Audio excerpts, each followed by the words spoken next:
निगाहबानी करता है, हर तरह की नेमतों से हमें सुरक्षित करता है, वो भी खुदा है। आमीन।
आप हलाक हो जाओगे, आपको ऐसे किया जाएगा, हम आपको मार देंगे। पास्टर अंकल रोलाट ऐसे बोल रहे हैं। तो वो बोलता है कि आप लोगों ने 12 को मारा था, तो 4 करोड़ आज खड़े हुए हैं। 12 को मारा था, 12 शिगिर्दों को मारा था, तो आज 4 करोड़ मसीहत है। तो आज और ज्यादा मसीहत बढ़ रही है, बड़ी तेजी से मसीहत को कबूल कर रहे हैं, क्योंकि वो जानते हैं कोई नाम नहीं बख्शा गया जिसके वसीला से निजात है, जिसके वसीला से रिहाई है। वो एक ही नाम है, वो यीशु नाम है। आज हमारी जरूरत है उसके कदमों में आने की, उसके चरणों में आए। यहाँ से हमें जिंदगी मिलती है और हर चीज वहां से मिलती है। हालेलुया। इसमें पढ़ेंगे, तू आके मेरी मुबारक खुदा है, तू आके मेरी मुबारक खुदा है। लेओ से नहीं ना पावे कर सदा है, लेओ से नहीं ना पावे कर सदा है। तू आके मेरी जान, तू आके मेरी जान, मुबारक खुदा है, तू आके मेरी जान, मुबारक खुदा है। लेओ से नहीं ना पावे कर सदा है, लेओ से नहीं ना पावे कर सदा है। तू आके मेरी जान,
आपके लिए घंटे पता चल रहा है आप उसके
हमें वो चिंगिया चीजा से जाता है, से सूदा करता है, वो जिंदा खुदा है। जब याकूब कुश्ती कर रहा था, लड़ रहा था ना खुदा के साथ, तो वो याकूब ने उसको जाने नहीं दिया। जब वक्त हुआ उसने बोला कि जब तक तू मुझे बरकत नहीं देगा मैं तुझे जाने नहीं दूंगा। तो उसने खुदा ने पूछा तेरा नाम क्या? उसने बोला मेरा नाम याकूब है। उसने कहा आज के बाद तू इस्राएल कहलाएगा। आज वो पूरी दुनिया पे इस्राएल का नाम राज कर रहा है। हालेलुया। हमें आग तो मिलती है खुदा की, मधु की आग तो मिलती है, हमारे पास तेल नहीं है। जब हमारे पास तेल होगा तो हम आग को बढ़ा सकते हैं, आग को तेज कर सकते हैं। कोई आग लगी और उस पर तेल फेंकेंगे तो आग बढ़ेगी। हमें रुकी आग को बढ़ाना है। आज हमें तेल मांगना है खुदा से। हालेलुया।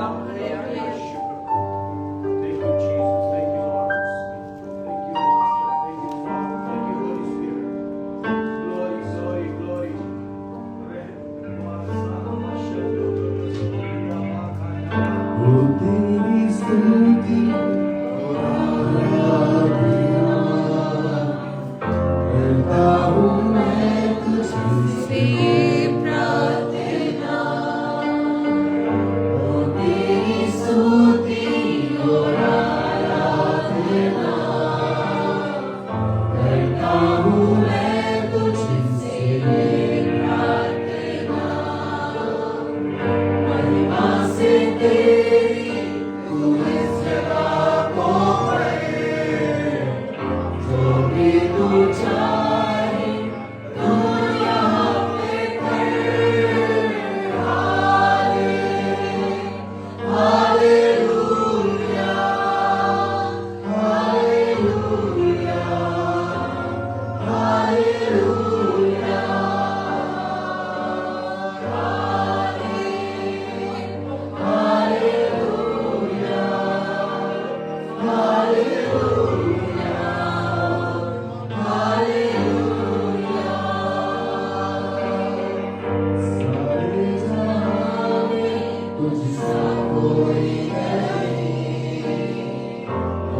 मेरी मुझे बचाता है, करुणा से तेरी मेरा निंद खाता है, पालन कर मेरी मुझे बचाता है, जब मैं पुकारूं तू दौड़ आता है, जब मैं गिरूं मुझे उठाता है।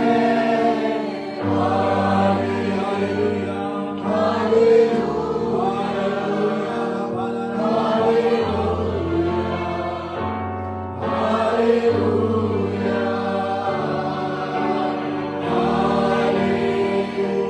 हालेलुया,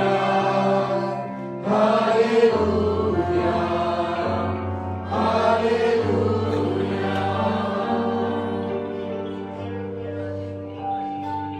हालेलुया, खुदावन तेरा शुक्र हो। आइए हम कुछ वक्त दुआ में रुकेंगे। हम खुदा का शुक्र अदा करते हुए कि खुदावन तूने हमें आज एक नया दिन बख्शा है, वो सारी तारीफ सारा जलाल तेरे लिए है। आए खुदावन आज हम तेरे घर में आ सके, आए दुआ करें कि खुदावन आज अपने कलाम को नाज़िल फरमा। ओ रब्बा शदा रब्बा रब्बा, हर एक आंख बंद हो जाए और हर एक जुबान खुले यीशु के नाम में। दुआ करेंगे खुदा मुझसे बात कर, मैं सुनना चाहता हूँ, मैं सुनना चाहती हूँ। क्योंकि तेरा कलाम नाज़िल होने को है, तेरा फरमान जारी होने को है। अरे खुदा तू झूठे और बंधनों को तोड़ने वाला खुदा है। हालेलुया, रब्बा रब्बा शना ना भागा। खुदा तेरा शुक्र हो कि तू हमारी जानों का लंगर और हमारा ऊंचा ऊंच है। खुदा तेरा शुक्र हो कि हमारी आंखों को उठाकर, अगर आपके हाथ में कोई चीज है तो साइड में रख दें, अपने हाथों को उठाएं।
बड़े ईमान के साथ इस बात को तेरे आगे रखते हैं कि खुदावन हम एक टूल की तरह जब इस्तेमाल हो, और खास तौर पे जब खुदा आज इस वक्त मैं इस्तेमाल होने को हूं,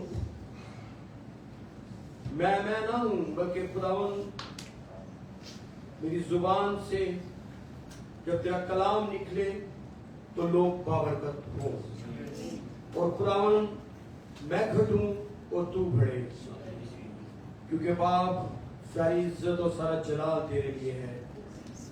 अपने कलाम को नाजिल फरमा और एक एक जिंदगी को बरकत दे और कसरत से बरकत दे, यीशु मसीह के नाम में, यीशु मसीह नासरी के नाम में। Hallelujah, hallelujah, hallelujah, hallelujah, hallelujah. हम अपने खुदा का शुक्र अदा करते हैं जो कवि कादर मुतलिक और यहूदा का बबर, अल्फा और ओमेगा, अब्राहम इसहाक और याकूब का खुदा है। आमीन। आप मेरे साथ हैं? हम खुदा की हुजूरी के लिए, पाक रूह के लिए एक दफा जोर से तालीम उठाएंगे। हम अपने खुदा का शुक्र अदा करते हैं कि खुदावंद ने हमें आजादी का रूप अदा किया है। आमीन। किसका रूप? लेकिन आजादी वो जो खुदा के अंदर रहकर, मनमानी वाली आजादी नहीं, बल्कि जो खुदा के अंदर रहकर हो। हम खुदा का शुक्र अदा करते हैं, लेकिन इस आजादी का जो फायदा कई दफा बहुत सारे ईमानदार दूसरी जगहों पर इस बात को लेकर जाते हैं। आप में से कोई दो तीन मुझे ऐसे चाहिए, मतलब जो थोड़ा सा इस बात को आगे से अगर बयान कर सके तो जरूर कीजिएगा। अब्लीस का सबसे बड़ा जो हथियार है वो कौन सा है? अब्लीस जो हमारा मुखालिफ है, जिसने यीशु मसीह को भी आजमाने की कोशिश की। कोई एक दो बोल सकते हैं कि अब्लीस का सबसे बड़ा हथियार कौन सा है? बोल। ठीक है, कोई और? गुस्सा। कोई और? गुमराही कर, मसरूफ कर देना ताकि हम खुदा से भी दूर हो जाएं। अपने अपने ख्यालात हैं और बातें तो ये सारी ही हैं। वो गुस्से में भी आता है, वो दौलत की शक्ल में भी आ जाता है, वो बीमारी की शक्ल में भी आ जाता है। लेकिन खुदा ने जो मुझे, जब मैं मैसेज को के लिए बैठा, तो खुदा ने जो मुझसे बात की, मुझे भी ऐसा लगा कि वाकई सबसे बड़ा जो हथियार उसका है ना, वो डर है। बीमारी आना, तकलीफ में आना, रुपया पैसा ना होना बड़ी बात नहीं है, लेकिन डर जाना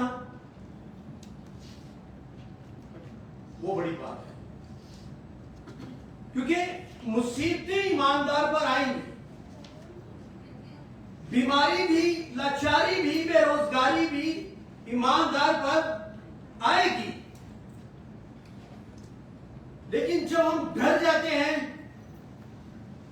तो इब्लीस अपना काम शुरू करता है, और यहां तक शुरू करता है कि वो हमें मजबूर कर देता है कि यार इससे अच्छा मर जाना है। क्या यहां पे भी मुसीबत, यहां पे भी मुसीबत, यहां पे भी मुसीबत। और एक बात याद आ रही है, वो पंजाबी पहले कहना कि एक मुठ चुकी तो दूसरी तैयार आना, मतलब एक तकलीफ खत्म होती, दूसरी शुरू होती थी, दूसरी शुरू। लेकिन जब हम पूरे भरोसे के साथ खुदा पर चलते हैं और वो हमारी गिरफ्त जो है वो टूटती नहीं है ना, तो फिर वो तूफान आते ही आते हैं, आंधियां चलती ही चलती हैं, मुश्किलात का सामना होता ही होता है। लेकिन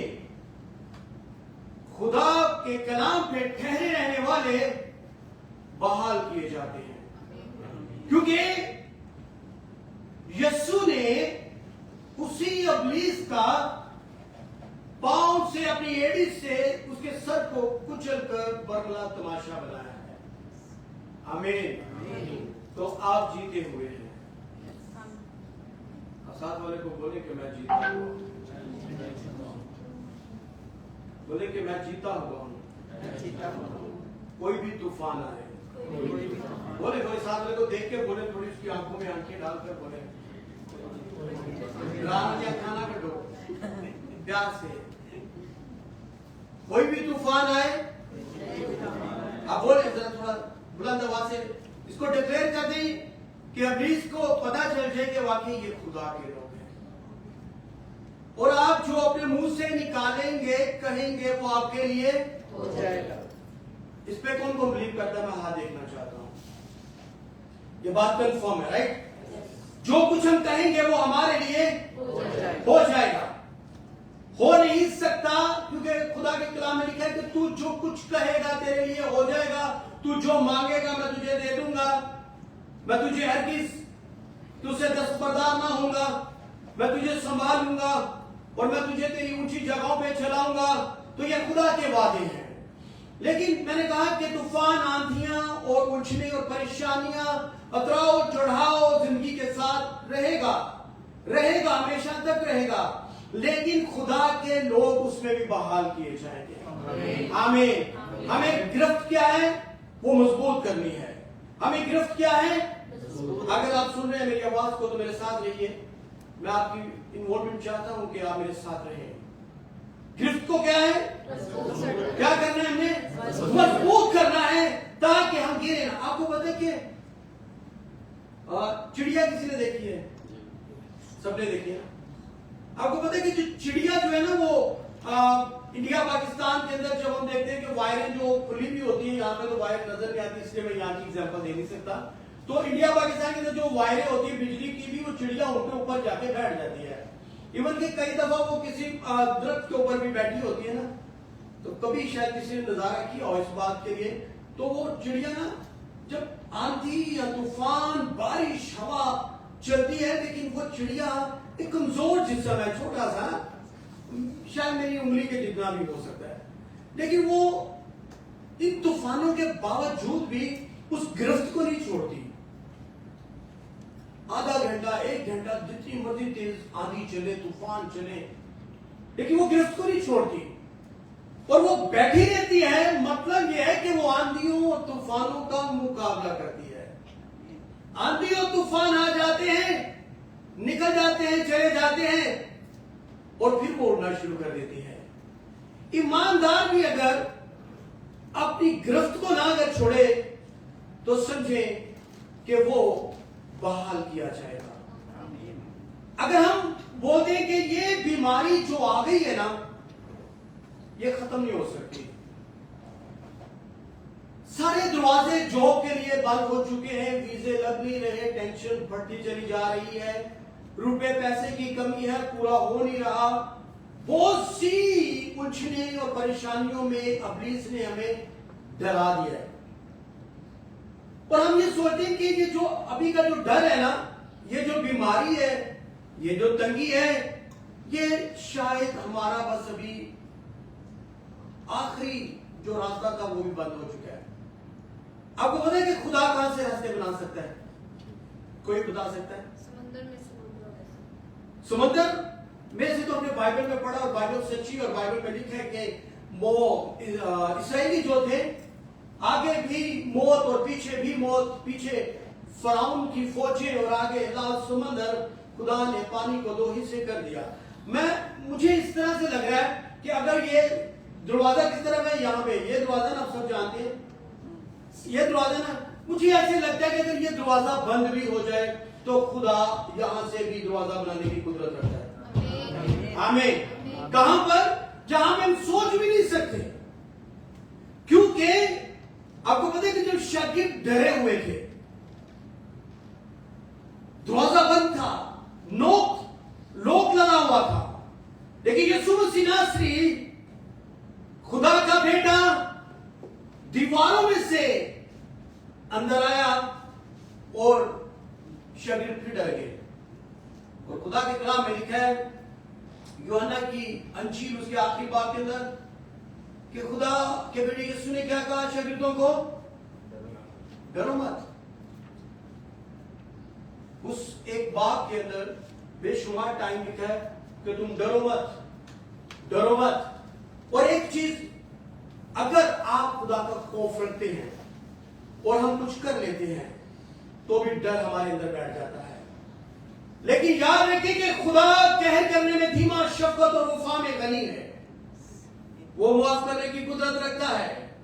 आप खुदा से प्यार करते हैं, आपसे गलती हो जाती है, लेकिन जब आप माफी मांगते हैं तो वो माफ करने की भी कुदरत रखता है।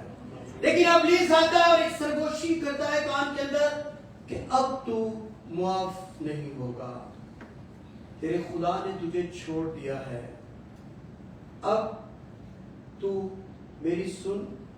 जब हम उसकी सुनते हैं तो हम फिर और ज्यादा गुमराही में चले जाते हैं, नेगेटिविटी में चले जाते हैं, डिप्रेशन में चले जाते हैं, एंजाइटी में घिर जाते हैं। वो तरह तरह की लानते, बीमारियां, गंदी नापाक स्पिरिट्स हमारे साथ आके खड़ी हो जाती हैं और हम उनकी सुनने पे मजबूर हो जाते हैं, क्योंकि हम पॉजिटिविटी से दूर हो चुके हैं, हम खुदा की प्रेजेंस से निकल चुके हैं। लेकिन जब हम खुदा की प्रेजेंस के अंदर होते हैं तो हमारे लिए याद रखें कि भलाई ही भलाई है। आमीन। टाइम लग सकता है। अभी देखिए जिक्रिया का पता है आपको, कौन सा वाला जिक्रिया जो अलिशबा का आदमी था ना, एलिया उसके अंदर से बपतिस्मा देने वाला पैदा हुआ, इलाजा। और खुदा के कलाम में लिखा है कि वो सारी जिंदगी औलाद मांगते रहे। और जब खुदा का प्लान आया कि मैं इनको औलाद दूं, तो फरिश्ता आया और फरिश्ते ने उससे कहा कि जिक्रिया तेरे घर बेटा होगा। तो वो क्या कहने लगा, उसने कहा कि मैं तो बूढ़ा हूं। मतलब ये कि एक बंदा सारी जिंदगी दुआ करता रहा कि खुदा मेरे लिए ये हो जाए, ये हो जाए, ये हो जाए, लेकिन जब खुदा के देने का टाइम आया तो उसने बोला नहीं खुदा मैं तो बूढ़ा हूं। अब इस पॉइंट को समझिएगा, अगर आज आप किसी काम के लिए दुआ कर रहे हैं, टाइम बिल्कुल नजदीक आ चुका है कि आपकी आवाज को खुदा ने सुन लिया है, आपका टाइम आ चुका है कि खुदा आपको वो चीज दे, तो हम कहेंगे नहीं यार मुझसे पूरा नहीं होगा, अब मुश्किल है, हालात ऐसे हैं। मैं कितनी दफा इन दिनों में कह चुका हूं, क्योंकि काफी सारे लोग यहाँ पे बैठे हुए जो हैं वो इस चीज का सामना कर रहे हैं, जो सिचुएशन बन चुकी है। लेकिन खुदा जो कादिर मुतलिक है, जहां पे दरवाजे बंद है वहां से भी दरवाजा खोल देता है। आमीन। मैं कह चुका हूं कि खुदा अपने लोगों के लिए गवर्नमेंट के कानून को भी चेंज कर देता है। खुदा बादशाहों के दिलों को नरम कर देता है, क्योंकि वो हमारा खुदा है। इसीलिए याद रखिए कि जो कुछ आप मांग रहे हैं, हो सकता है कि वो इस मीटिंग के बाद या कल या परसों या एक वीक के अंदर या एक महीने के अंदर वो आपको खुदा अता करेगा। लेकिन आप उस टाइम पे ना कहिए, बस उससे मांगते रहे, क्योंकि वो अपने मांगने वालों के लिए देर नहीं करता। वो कानून को चेंज कर देता है, वो बादशाहों के दिलों को नरम कर देता है, क्योंकि वो कादिर मुतलिक खुदा है। आमीन। अलीशा कहता है कि खुदा बेटा औलाद हो जाए, अलिशबा बूढ़ी हो गई, जिक्रिया भी बूढ़ा हो गया, लेकिन खुदा ने इसी तरह से इब्रानियों के खत को जब हम पढ़ते हैं तो वहां पर भी खुदा के कलाम में क्लियरली लिखा है कि अब्राहम कितने साल का था? 90 इयर्स हो चुके इस वादे के लिए। जब शादी के बाद 60 साल 25-30 साल उसने इसी तरह से गुजार दिए। लेकिन खुदा के कलाम में लिखा है कि मुर्दा जिस्म के अंदर से भी खुदा ने अब्राहम को अपना वादा पूरा किया। आमीन। आपके लिए, हर किसी के लिए खुदा के वादे हैं कलाम के। खुदा अपने वादे को कभी भी तोड़ता नहीं, क्योंकि वो हमारे जैसा इंसान नहीं है, वो खुदा है। उसने जो वादे किए वो अपने वादों को पूरा करता है। अब देखिए कि लेकिन खौफ जब हमारे, आज खौफ की स्पिरिट को यीशु के नाम से हम अपनी जिंदगी से कैंसिल करते हैं। अपने सर पे हाथ रख के बोले, ऐ खुदा यीशु के नाम में रूह कुदस की कुदरत से गंदी नापाक स्पिरिट्स को, डर की स्पिरिट्स को हम अपनी जिंदगी से कैंसिल करते हैं। हम अपनी जिंदगी से कैंसिल करते हैं। आमीन आमीन। क्योंकि वो डर किसी तरह से भी डाल देता है। मैं फिर एक दफा रिपीट करने लगा, नहीं ये नहीं होगा, हमारे नसीब में पैसा नहीं, हमारे नसीब में अगर पैसा है तो हमारे नसीब में अगर सुकून नहीं है, अगर सुकून भी है तो हमारे साथ बहुत सारी ऐसी सिचुएशन है जिसमें हमें सिर्फ घबराहट का सामना होता है, वो हमें डरा देता है। लेकिन आज हम उसको कैंसिल करते हैं। हम जब खुदा की प्रेजेंस के अंदर रहेंगे तो याद रखें कि हम बढ़ते चले जाएंगे। आपको पता है कि आदम को और हवा को जब खुदा ने बनाया, अपने हाथों से जब तख्लीक किया, तो जब वो खुदा की प्रेजेंस के अंदर रहते थे ना, तो उनसे रोज मुलाकात होती थी, रोज की फेलोशिप थी, रोज वो आगे खुदा उनसे बात करता था, रोज आके वो उनके साथ बैठता था, उनसे मतलब एक ऐसी फेलोशिप होती थी जो इत्मीनान और सुकून की, तसल्ली की बातें होती थी, वर्शिप होती थी, और वो खुश होते होंगे, वो हंसते भी होंगे।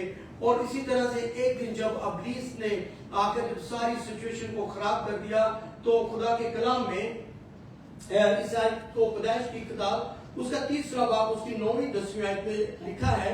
आपको ऊपर से स्टोरी का पता है, मैं बिल्कुल पॉइंट पे आने लगा। लिखा है खुदा ने आदम को पुकारा। क्या किया? अगर सबने सुना तो सब बोले क्या किया? खुदा ने आदम को पुकारा और उससे कहा तू कहां है? मैं हमेशा की तरह आज भी आया हूं, लेकिन क्या खुदा को पता नहीं था? खुदा को पता था। खुदा उसके मुंह से निकलवाना चाहता और जानना चाहता था कि क्या हुआ है। और अब खुदा के कलाम में लिखा है कि जब आदम ने जवाब दिया तो उसने कहा मैंने बाद में तेरी आवाज सुनी और मैं डरा। अब डर ये जो था, इब्लीस ने डाल दिया कि तू अब खुदा की हजूरी में नहीं जा सकता, खुदा की तुझसे जुदाई हो गई है, तूने वो फल खा लिया है, अभी कभी भी तू उसके सामने नहीं जा सकता। इसीलिए खुदा के कलाम में लिखा है उसने कहा मैंने बाद में तेरी आवाज सुनी और मैं डरा क्योंकि मैं नंगा था और मैंने अपने आप को छुपाया। वो नंगा, फिजिकली वो दो ही थे, और उतनी आंखें खुल गई कि उसको पता चल गया कि अभी हम नंगे हैं। और नंगापन जो है वो गुनाह को जाहिर करता है। पता चला कि गुनाह है, इसीलिए वो डर गया और इब्लीस ने और ज्यादा उनके अंदर डर डाल दिया। जब तक हमारी जिंदगी के अंदर आप सोचे कि कभी भी जो है ना, हम जब डर जाते हैं ना कि यार ये काम, क्योंकि हमें जब इनकार मिलता है तो हम डर जाते हैं। आप मेरे साथ एग्री हैं? हमें कहीं से इनकार होता है तो हम डर जाते हैं कि नहीं दूसरी कोई सिचुएशन नहीं। हमारी रिपोर्ट आती है तो हम डर जाते हैं कि बस रिपोर्ट तो बिल्कुल अभी बता रही है कि कुछ हो नहीं सकता। लेकिन खुदा रिपोर्टों वाला खुदा नहीं, खुदा सीधा अपने हाथ को बढ़ा के छू कर बरकत देने वाला, शिफा बख्शने वाला खुदा है। आमीन। जब हम देखते हैं कि हर तरफ से तंगी है, मुसीबत है, लाचारी है, धमकियां हैं, हर तरफ से बैड न्यूज है, तो हम डर जाते हैं। लेकिन चिड़िया को मैंने बोला कि वो उसकी गिरफ्त जो है ना वो मजबूत रहती है, वो तूफानों का मुकाबला करती है। और हो नहीं सकता कि ईमानदार पर मुसीबतें ना आए। मुसीबतें आएंगी ईमानदारों पर भी और गैर ईमानदारों पर भी, लेकिन जो टिका रहेगा, जो भरोसा रखेगा, वही आगे बढ़ेगा। आप आगे बढ़ने के लिए तैयार हैं? आप मुश्किलों का सामना करने के लिए तैयार हैं? हम तूफानों को यीशु के नाम से अपनी जिंदगियों से कैंसिल करते हैं। वो तूफान किसी भी सूरत में हो, वो बीमारी की, वो पैसे की, वो जुदाई की, वो इनकार की, वो धमकी की, वो बैड न्यूज की, कोई भी फेर डर हो, हम उनको यीशु मसीह नासरी के नाम से कैंसिल कर देते हैं। हम इत्मीनान अगर पास से आपको रुपया, पैसा, धन दौलत, रिश्तेदारी, बीवी, हस्बैंड, औलाद, माँ बाप, कोई भी इसको नहीं दे सकता, सिर्फ और सिर्फ खुदा का बेटा यीशु मसीह नासरी है। फिर वो रास्ते भी अभी देखें कि सुलेमान नबी ने क्यों कहा कि खुदा तो मुझे हिकमत और नहीं दे रहे? क्योंकि दौलत उसको ऑलरेडी उसके बाप की तरफ से मिल चुकी हुई थी, स्टेटस उनका हाई था ही, उससे बोला सारी चीजें तो हैं, अब मुझे खुदा से हिकमत मांगनी चाहिए ताकि मैं चल सकूं। और खुदा से जब उसने हिकमत मांगी और खुदा ने उसको ब्लेस किया, और ऐसा ब्लेस किया कि उस जैसा बादशाह न था, न है, न होगा। आमीन। क्योंकि वो ठहरा रहा, उसने हिकमत मांगी खुदा से, खुदा उसको। और याद रखिए इस बात को कि इब्लीस कभी भी जब आता है ना, जब हमें डराता है, वो सिर्फ हमारे कान के अंदर एक सरगोशी, एक ऐसी बात कह देता है कि बस हम लोग एक अलग दुनिया में, एक अलग वर्ल्ड में चले जाते हैं। और वो वर्ल्ड होता कौन सा है? वो सिर्फ बर्बादी का होता है कि नहीं, बस खून नहीं हो सकता। अभी हमारे लिए दरवाजे बंद हो चुके हैं, क्या करें? कानून ऐसे बन गए हैं, क्या करें?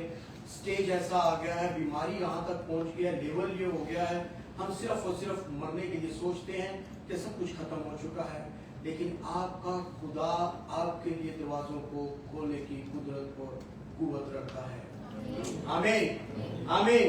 आपको पता है कि गिनती की किताब के अंदर जोशुआ, और उस टाइम पे मोसेस को खुदा ने, मूसा को खुदा ने क्या कहा था कि मूसा, केनान की सरजमीन के ऊपर हर कबीले में से मर्द को भेज कि वो केनान की जासूसी करे और आके रिपोर्ट करे कि वहां के लोग, वहां के दरख्त, वहां के पहाड़, वहां की नदियां, वहां के शहर कैसे हैं। और मूसा ने जोशुआ, कालेब और कुछ लोगों को केनान की सरजमीन पे भेजा, और वहां से खुदा ने कहा कि इनको बोलना कि आते हुए कुछ फ्रूट भी लेते हैं। वो वहां पे पहुंचे और उन्होंने जब देखा कि केनान के लोग बड़े बड़े लोग हैं, जब्बार की नस्ल से लोग, लंबे लंबे कद, बड़े बड़े, और उनमें से जब लोग आए तो मूसा को जब रिपोर्ट की गई, मूसा ने कहा कि वहां के लोग कैसे हैं। 10 लोग कहने लगे, हम उनसे लड़ने के लायक नहीं। हम मेरे साथ हैं? हालेलुया। क्या उन्होंने कहा कि हम लड़ने के लायक नहीं, वो हमसे बड़े बड़े हैं, वो जवार की नस्ल से हैं, वो बड़े जॉइंट हैं, वो बड़े मतलब इस तरह से हैं कि वो हमें मार डालेंगे। और कहता है कि हम टिड्डियों की मानी थे उनके सामने। डिक्लेयर क्या किया? भेजा किसने? मेरे साथ हैं? भेजा किसने? खुदा ने। और डिक्लेयर क्या कर रहे हैं कि हम टिड्डियों की मानी थे, वो हमसे बड़े हैं, वो खतरनाक है, वो तो हमें मार डालेंगे। हमने शुरू में एक बात कही कि जो कुछ हम कहते हैं वो हमारे लिए हो जाता है। हमने अगर अपने लिए सिर्फ मांगा कि नहीं बस, नहीं बस, नहीं खत्म हो गया, अभी कुछ नहीं हो सकता, मुझे जॉब अच्छी नहीं मिल सकती, मेरा वीजा नहीं लग सकता, मेरे लिए टेंशन ही टेंशन है, मेरे लिए बीमारी ही पड़ी हुई है, मेरे लिए मुसीबतें हैं, तो याद रखिए कि जो हम कहेंगे वो हमारे लिए हो जाएगा। इसीलिए हम कह सकते हैं कि हम बाबरकत लोग हैं, हम बाबरकत लोग हैं। आमीन। तो खुदा के कलाम में यहाँ पर गिनती की किताब उसका 13 बाब के अंदर लिखा है। मैं आपके सामने इस बात को जरूर पढ़ना चाहूंगा, क्योंकि ये बड़ी बाबरकत बात जो पढ़ी और सीखी, और खुदा ने जो इस बात के लिए मेरे साथ गिनती की किताब और उसका 13वां बाब निकाल लीजिए। और खुदा के कलाम में लिखा है, उसकी 17वीं आयत से मैं पढ़ने लगा, लिखा है, और मूसा ने उनको रवाना किया ताकि मुल्क केनान को हाल दरियाफ्त करें। जब वो गए और जब वो वापिस आए तो वर्ष नंबर 25 लिखा, और 40 दिन के बाद वो उस मुल्क का हाल दरियाफ्त करके लौटे। और जो मैंने आपको बताया कि खुदा ने उनसे पूछा और उन्होंने कहा कि हम तो यहाँ पर इस तरह से हैं, लेकिन इसकी 30वीं आयत को मैं पढ़ने लगा, लिखा है, तब कालिब ने मूसा के सामने लोगों को चुप करवाया।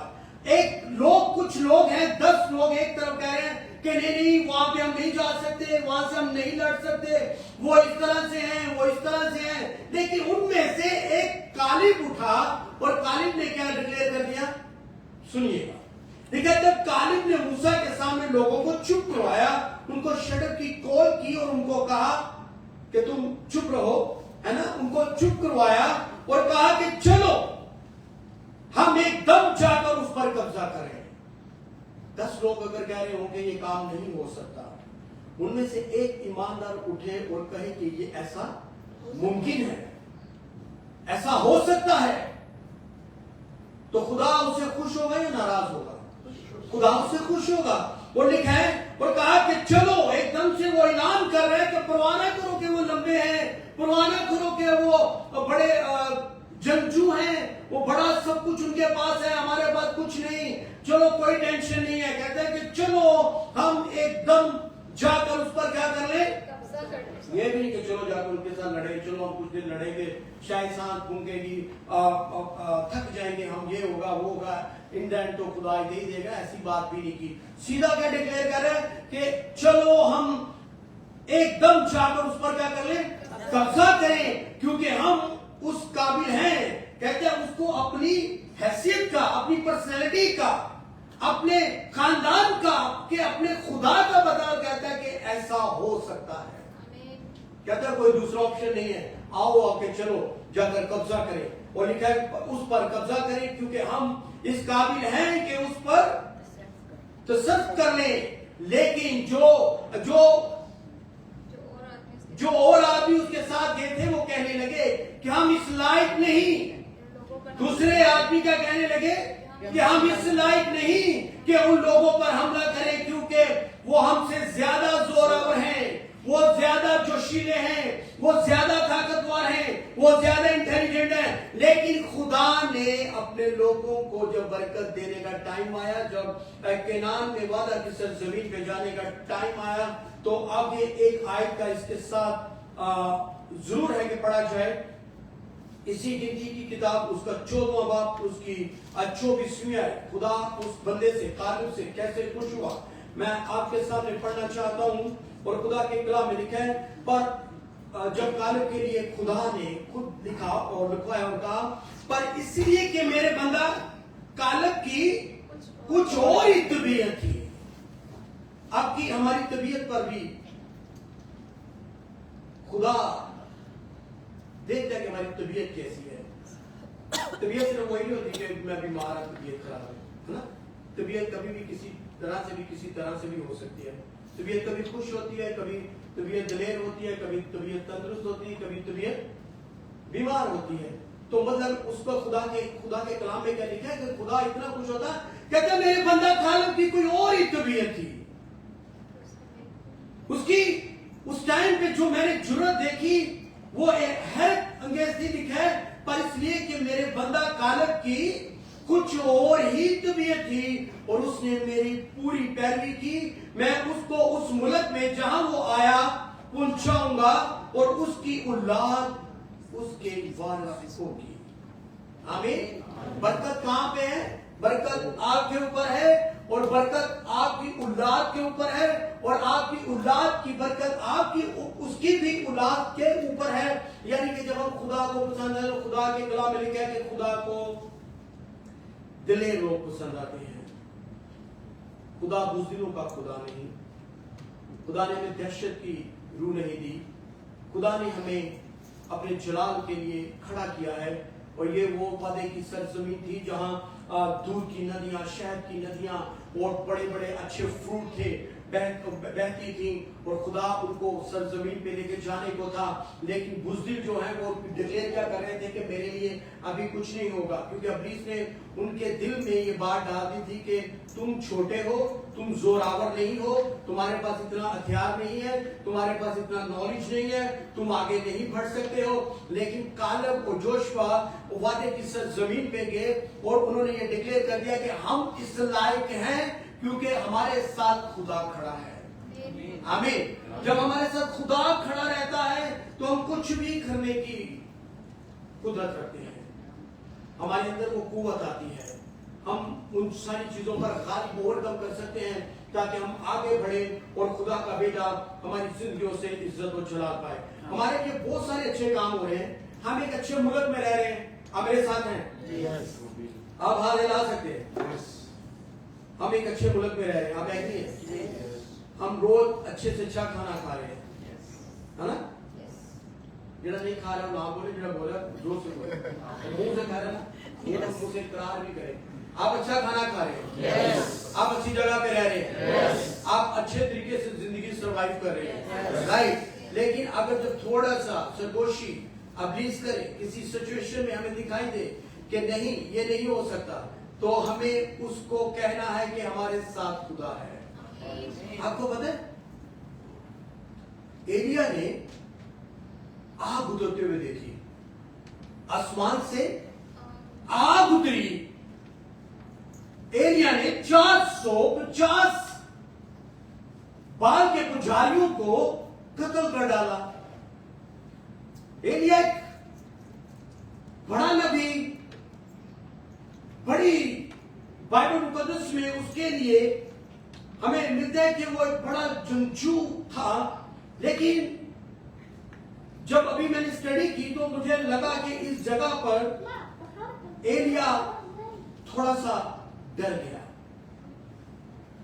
जब एलिया ने उस कुर्बानी को जब आग आई चट किया, ये स्टोरी अलग है।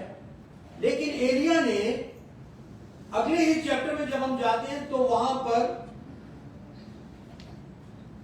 जो हिजबेल थी उसने एलिया को कहा कि तूने मेरे 450 लोगों को कत्ल किया है एलिया, अब मैं कल दोपहर से पहले या कल इस टाइम से पहले मैं तेरे सर को कलम करवा दूंगी। लिखा है कि एलिया वहां पर डर गया। डर की जो स्पिरिट है वो जब आती है तो हमें हर काम में नाकाम करने की कोशिश करती है। हमें डर के अंदर कुछ भी अच्छा नहीं लगता, ना हमें फैमिली, ना हमें बिजनेस, ना हमें अपनी जिंदगी, ना हमारी सांस तक के लिए भी हम कहते हैं कि ये क्यों आ रही है, बस खत्म हो जाए। इसीलिए हमें डरना नहीं, क्योंकि हम अच्छे हैं। तूफान आएगा, सिचुएशन ऐसी बनेगी, लेकिन हमें उस सारी चीजों पे गलबा पाना है ताकि हम खुदा के बेटे और बेटियां कहलाएं। क्योंकि खुदा हमें चलना जीना सिखाता है और खुदा कहता है कि तू मत डर, मैं तेरे हरासा ना हो, क्योंकि मैं तेरा मैं तुझे जोर दूंगा, मैं तुझे इज्जत बख्शूंगा, मैं तेरे साथ रहूंगा, तू बस डर ना। और जैसे जोशुआ को जब बहुत सारी जगहों पे खुदा के कलाम में पढ़ सकते हैं, बार बार बार बार बार लिखा है कि तू डर मत। अच्छा, ये हमारी अपनी सिचुएशन है। मैं हमेशा कहता हूं जो खुदा के काम है वो खुदा नहीं कर रहे, जो हमारे काम है वो हम नहीं कर रहे हैं। हम इस चीज से इनकार नहीं कर सकते ना, क्योंकि जो हमारे काम हम नहीं कर रहे। खुदा तो कह, खुदा ने हमें बनाया, अपने रूह को फूंका है, खुदा हमें अपनी प्रेजेंस में रखता है, लेकिन फिर भी डर की जो स्पिरिट है वो हमारे साथ जुड़ी रहती है। हमने आज उसको कैंसिल करना। मेरी अब बीवी वहां पे है, मेरी बच्चे वहां पर है, मेरा शोहर वहां पर है, मैं यहाँ पर हूं, मेरे हालात ऐसे हैं, मेरे हालात वैसे हैं। हम डरते डरते डरते वक्त तो गुजर ही जाता है, वक्त कैसा भी हो वक्त रुकता नहीं है। लेकिन कुछ हमारे लोगों को जो खुदा के जिंदा खुदा की इबादत करने वाले लोग हैं, जो कलाम को सुनने वाले लोग हैं, वो फिर भी डरते रहते हैं। अपना बोझ, उसने क्या कहा कि अपना बोझ मुझ पर डाल दो, मुझे तुम्हारी फिक्र है। जब वो फिक्रे लेना चाहता है, हम फिक्र नहीं छोड़ रहे। वो कहते हैं डरो ना, हम डरते रहते हैं। वो कहते हैं मैं तुम्हें बहाल करूंगा, लेकिन हम कहते हैं कि हमने बहाल नहीं होना। हम उसके पास आए और डेली खुदा के कलाम को पढ़े, उसकी आवाज को सुने, उसकी प्रेजेंस में रहे, तो हम बाबरकत को दे चले जाएंगे। आमीन। हम जो है हमारे बाप पढ़ते हैं उसमें कहते हैं कि हमें आज की रोटी आज हमें, हमारी रोज की रोटी आज हमें। लेकिन जब हम लोग उन चीजों को, डर को दूर नहीं करेंगे और सिर्फ डरते ही रहेंगे, और ये कलाम इस तरह से भी मुझे लगता है कि आज की रोटी आज नहीं, अगले 40 दिन की रोटी, अगले 4 साल की रोटी आज ही हमें दे दे। हम खुदा से, कुछ लोग मतलब इस तरह से भी वो उनका एक्शन है, वो इस तरह से एक्ट करते हैं कि बस आज देखो, बहुत सी मुश्किलात का सामना रहता है, लोग खुदा के पास आना ही नहीं चाहते। अब्लीस ने इतना दिलों को सख्त कर दिया ना कि एक वीक मैं कहता हूं खुदा का शुक्र है कि खुदा 24 घंटे हमारे साथ रहता है, लेकिन एक दिन हमने उसकी हजूरी में आना होता है। वो भी हम लोग इतने प्लान करने के बाद पहुंचते हैं, इतने फोन करने के बाद पहुंचते हैं। मैं सबकी बात नहीं कर रहा, बहुत सारे जो लोग हैं वो खुद ब खुद ही आते हैं, खुद ब खुद ही। आपको किसी को लास्ट मैसेज का कुछ याद है?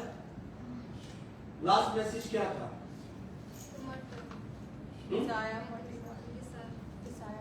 इसाया 41, वो भी यही था कि तू मत डर, मैं तेरे साथ हूं, हरासा ना हो क्योंकि मैं तेरा खुदा हूं। मैं आपको बताऊं, ये जो वर्स है ना, वाकई में मैं जब भी किसी भी, क्योंकि इंसान है, पास्टर हो, बिशप हो, एल्डर हो, इवेंजलिस्ट, मिनिस्ट्री करने वाला कोई भी, मिशनरी हो, कोई भी एक हो, लेकिन हो नहीं सकता कि कोई भी कभी उदास नहीं होता। लेकिन जब हम उदास होते हैं, हमें सिर्फ खुदा की आवाज, खुदा का कलाम, खुदा की हमदोस्ताइशी है जो वो निकाल सकती है। क्योंकि हम दूसरों के पास जब जाएंगे तो आप अपनी छोटी सी बात करेंगे, वो आपको एक लंबी दास्तान अपनी सुना देगा। क्या बोलोगे? चलो ठीक है, मेरे तो भी ज्यादा इससे ना बुरा हो गया है ना। हमारे साथ तो जो हो रहा है ये कम है, दूसरों की जब सुनेंगे वो उससे भी लंबी और बड़ी है। इसलिए हमें उसके पास जाना है जिसके पास इत्मीनान और तसल्ली है, जिसका जुआ हल्का और मुलायम है, जिसने हमारी खातिर अपने आप को मसलूब करवाया, जिसने हमारी खातिर मार खाई, जो हमें डराता है, जो हमें धमकाता है, जो हमें एंजाइटी में, डिप्रेशन में लेकर जाता है, उसका उसने बरमला तमाशा बनाया है।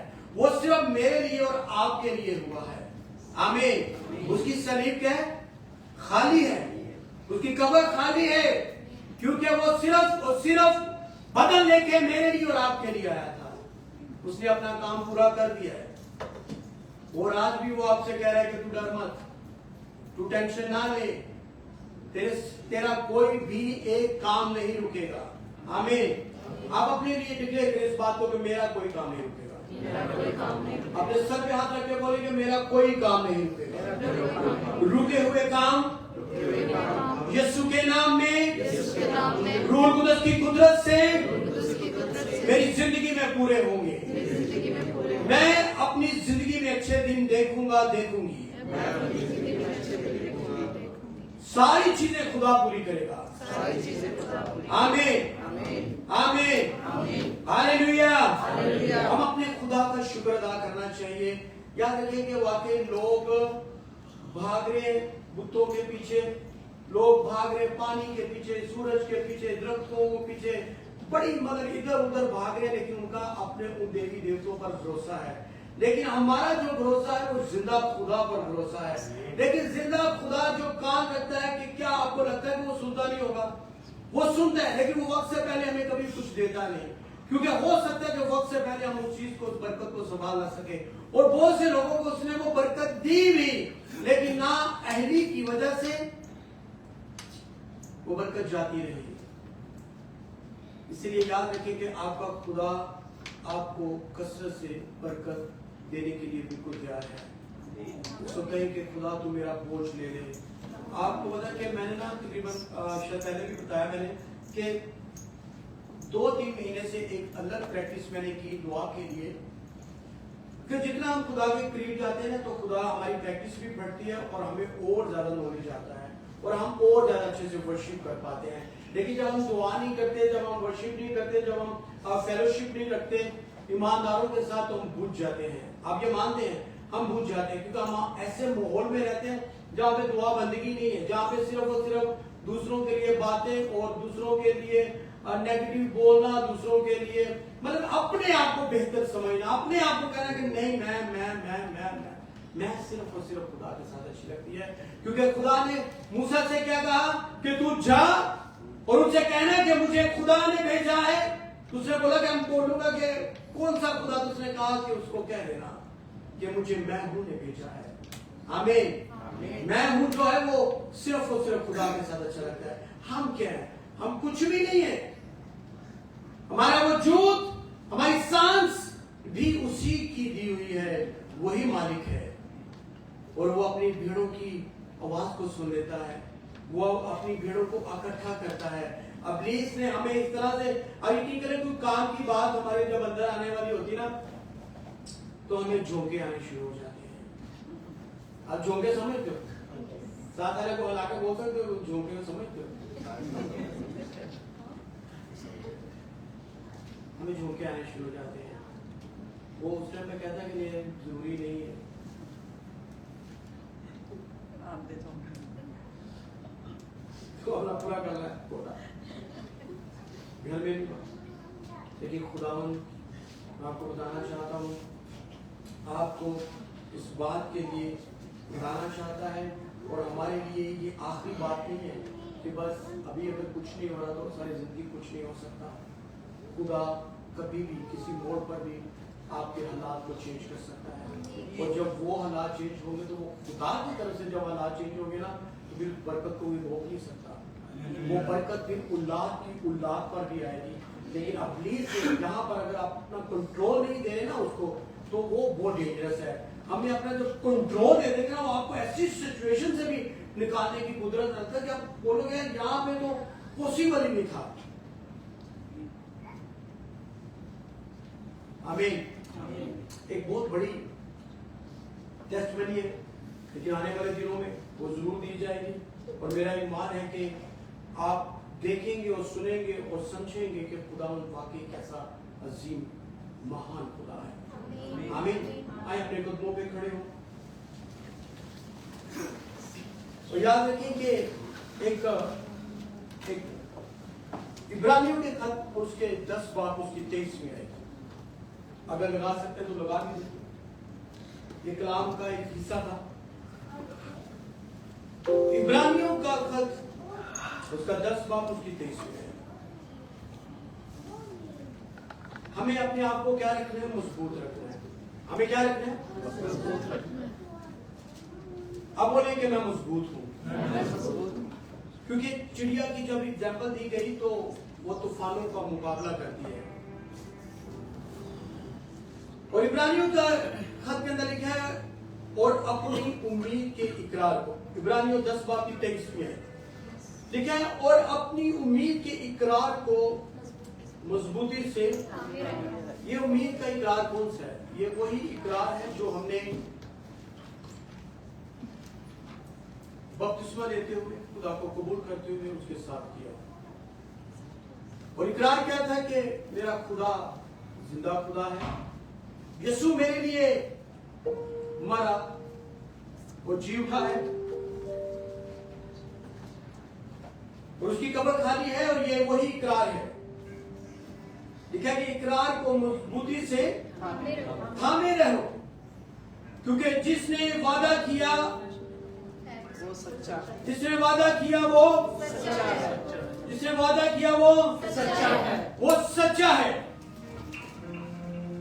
और सच्चा सिर्फ और सिर्फ खुदा का बेटा यीशु मसीह नासरी है। आमीन। वो सच्चा होकर भी वो इतना मजबूर हो गया, कहने में मजबूर हो गया कि मैं तुम्हें सच सच कहता हूं, क्योंकि उसको पता था ये यकीन करने वाले लोग नहीं है, ये बागी हैं, ये ना समझ हैं। वो चाहता है कि हम उस सच्चे खुदा की सच्चाई के साथ बंदगी करें, सच्चाई के साथ उसके हुजूर में आए और उसके नाम को इज्जत और चढ़ा दे। आमीन। खुदा आप सबको बरकत दे। खुदा आपके साथ हो। आए हम एक दुआ करेंगे।